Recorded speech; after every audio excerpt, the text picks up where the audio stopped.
안녕하십니까. 하나님의 경제 이야기 30번째 시간입니다.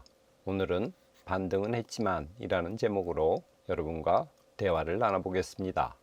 먼저 코로나 이야기입니다. 3주 전 주말에 확진자가 2만 명대였고 2주 전에는 4만 명, 지난주 주말에는 6만 8,500명대까지 확진자가 늘었습니다. 전주 대비로 볼 때 4만 명에서 8만 명으로 증가하지 않은 것이 천만다행이라고 할 수 있겠습니다. 계속 배로 늘어나는 확진자 숫자에 자율방역 한계에 부닥친 것 아닌가 하는 이야기도 나오고 있습니다. 재확산 공포가 확대되면서 식당이나 여행 등 예약을 취소하는 사례가 늘고 있다고 합니다. 미국 대통령 바이든도 코로나19 양성으로 판정되었습니다. 주택시장 이야기입니다. 세계에서 집값이 제일 많이 올랐던 나라 중에 하나인 뉴질랜드 주택시장이 금리 인상에 지금 가격이 하락하고 있습니다. 우리나라 계속 부동산 시장이 안 좋죠. 재건축 시장의 대표격인 음마 아파트도 호가가 지금 떨어지고 있습니다. 작년 재작년에 많은 대출을 받아서 집을 산 특별히 젊은 계층들 지금 이자가 오르기 때문에 팔아야 될지 말아야 될지 걱정이 많다고 합니다. 우크라이나 전쟁 이야기입니다. 겨울이 오기 전에 우크라이나는 승기를 잡기 위해서 지금 애쓰고 있다고 합니다. 그런데 러시아는 대놓고 돈바스 지역 너머까지도 장악하겠다고 큰 소리를 쳤습니다. 이에 미국은 즉각 경고를 내놨습니다. 우크라이나 지역의 곡물을 수출할 수 있는 수출 협상이 타결되었다고 합니다. 이스탄불에서 대표자들이 모여서 서명을 할 예정이고요. 그렇게 되면 우크라이나 지역의 곡물이 전 세계로 수출될 수 있습니다. 키신저 전 장관 신간 리더십이라는 책을 내놨습니다. 이를 계기로 블룸버그 통신과 인터뷰를 했는데 중국이나 러시아와의 갈등을 해소하려면 닉슨 전 대통령 같은 유연성이 필요하다는 이야기를 인터뷰에서 했습니다. 바이든 대통령 지난주에 중동을 방문했었습니다. 그런데 사우디와 협상에서 큰 성과를 거두지 못하고 빈손으로 귀국했습니다. 귀국해서는 자국 미국 정유사에게 휘발유 값을 인하해야 된다고 압박을 했습니다. 지난주 애플과 수요일 날 구글도 그랬습니다만 세계 경제 시장이 앞으로 안 좋을 것 같으니까 투자나 채용을 당분간 자제하겠다고 발표를 했습니다. 미국 시간으로 월요일 날 이런 발표를 했는데요. 이 발표 여파로 그날 주가가 안 좋았죠. 유럽중앙은행이 지난주에 금리를 0.5% 인상했습니다. 이 인상은 11년 만에 처음입니다. 이날 러시아의 가스가 노르트스트림 1 가스관을 통해서 다시 독일로 공급되었습니다. 러시아 가스 공급 재개 소식에 유럽도 그렇고 미국 시장도 조마조마했던 마음을 쓸어내렸습니다. 드라기 이탈리아 총리가 지난주에 사의를 표명했습니다. 그래서 이탈리아 조기 총선 가능성이 높아졌습니다. 지금 우크라이나 전쟁 때문에 유럽 경기가 굉장히 안 좋죠. 유럽 중앙은행은 금리를 올리고 그래서 취약한 나라들 이탈리아라든가 그리스라든가 포르투갈이라든가 이런 나라들에서 파열음이 발생하고 있습니다. 지난주에는 세계 시장이 상대적으로 굉장히 좋았습니다. 미국 증시도 며칠 동안 꽤 많이 올랐는데요. 그래서 올해 증시 저점 바닥에 도달했고 그리고 반등 중이 아니냐는 의견도 조금씩 증가하고 있습니다. 통계상으로 미국의 기관들 주식 배분량이 14년 만에 최저치라고 합니다. 그래서 투자 심리가 지금 바닥을 쳤기 때문에 주식시장이 단기적으로 안도랠리 또는 반등하는 것 아닌가 하는 기대감이 커지고 있습니다. 우리나라도 지난주에 외국인들이 드디어 삼성전자를 사기 시작했죠. 19일 날은 무려 삼성전자를 5천억 원 그리고 SK 하이닉스를 2천억 원가량 매수했습니다. 그래서 이제 삼성전자를 사야 되는 것 아닌가 하는 생각들을 많은 사람들이 하고 있습니다. 지난주 S&P 500 차트입니다. 1주 동안 2%가량 올랐죠. 월요일 날 떨어진 것은 애플이 긴축을 한다는 소식 때문에 그랬습니다. 연초부터 보면 현재 S&P 500은 17% 정도 떨어진 상태입니다. 나스닥 차트 지난주 2.36% 정도 올랐습니다. 올 초부터 보면 약 26% 정도 하락한 상태입니다. 유로스톡스 50 지난주에 3.34% 정도 올랐습니다. 연초로 보면 약 17% 정도 떨어진 상태입니다. 상해 종합주가지수 지난주에 1%가량 올랐습니다. 연초 대비로 보면 10% 정도 하락한 상태입니다. 코스피 차트 지난주에 약 2%가량 올랐습니다. 오랜만에 꽤 많이 올랐죠. 연초부터 보면 우리 코스피 지수 약 20% 정도 하락한 상태입니다. 비트코인 주간 차트입니다. 지난주에 약 1.7% 상승했습니다. 연초 대비로는 비트코인 52% 하락한 상태입니다. 반토막이 더 난 거죠. 최근 한 달간 비트코인과 이더리움이 많이 올랐습니다. 그래서 시총 1조 달러를 넘었다고 합니다.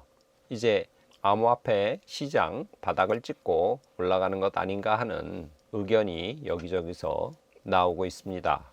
일론 머스크가 지난주에 갖고 있는 비트코인의 75%를 팔았다고 언론에 발표를 했습니다. 그리고 그것도 손절매한 것으로 알려져 있습니다. 일부에서는 일론 머스크 같은 큰 손이 손절할 정도면 이제 팔 사람은 다 판 것 아닌가? 그래서 비트코인 시장 아니면 암호화폐 시장 전반적으로 바닥을 다지고 있고 지금 제4차 약세장이라고 하는데 이 약세장에 조금씩 희망이 보이는 것 아닌가 하는 의견을 일부에서 내놓고 있습니다. 미 10년물 국채금리 차트입니다.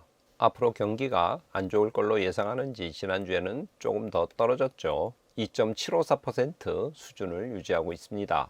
2년물 국채금리 6개월 차트입니다. 6개월 차트는 10년물보다는 좀 더 높죠. 2.972 정도 수준입니다.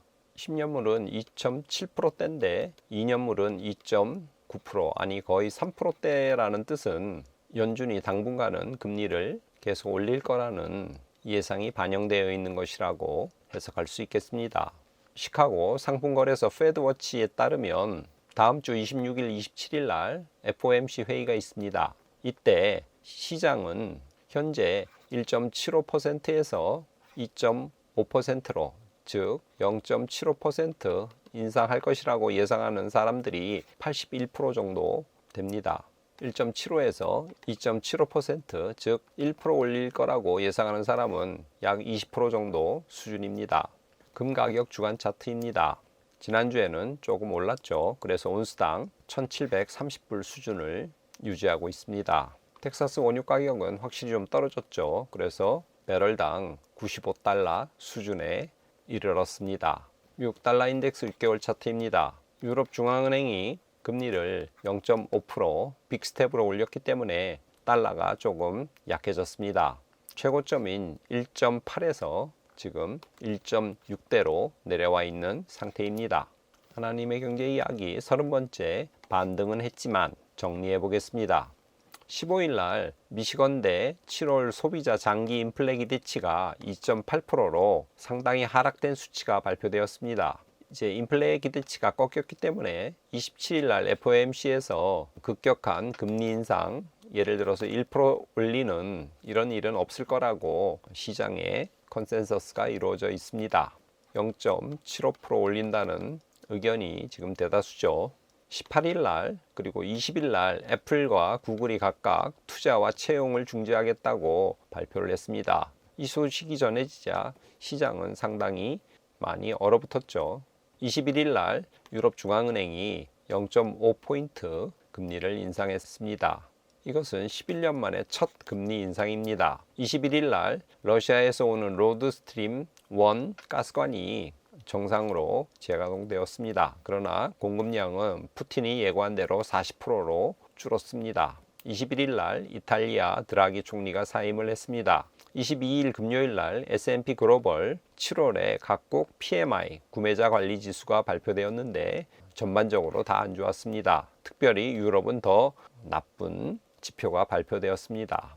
이번 한 주 전체적으로 시장은 반등을 했습니다. S&P 500 기준으로 봤을 때 2% 올랐고요. 그리고 올해 전저점 대비로 보면 지금 8% 정도 상승한 상태입니다. 그러나 나오는 여러 소식들 그리고 지표들도 계속 안 좋기 때문에 시장은 바닥에서 반등은 했지만 불안한 마음을 떨칠 수 없는 그런 상태로 지난주 한 주를 마쳤습니다.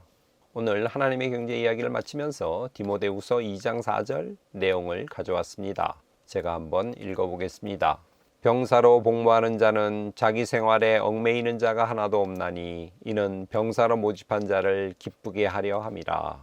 우리는 그리스도의 병사입니다. 병사는, 군인은 자기 생활에 얽매이지 않습니다. 그리고 군인의 목적은 모집한 자의 마음을 기쁘게 하는 것입니다. 국가가 위기에 처했을 때 나라를 지키기 위해서 싸우는 것이 병사의 임무입니다. 오늘 본문이 말씀한 것처럼 우리는 늘 그리스도의 군병임을 잊지 말아야 될 것입니다. 바울이 이야기하듯이 우리는 믿음의 선한 싸움을 싸우는 존재입니다.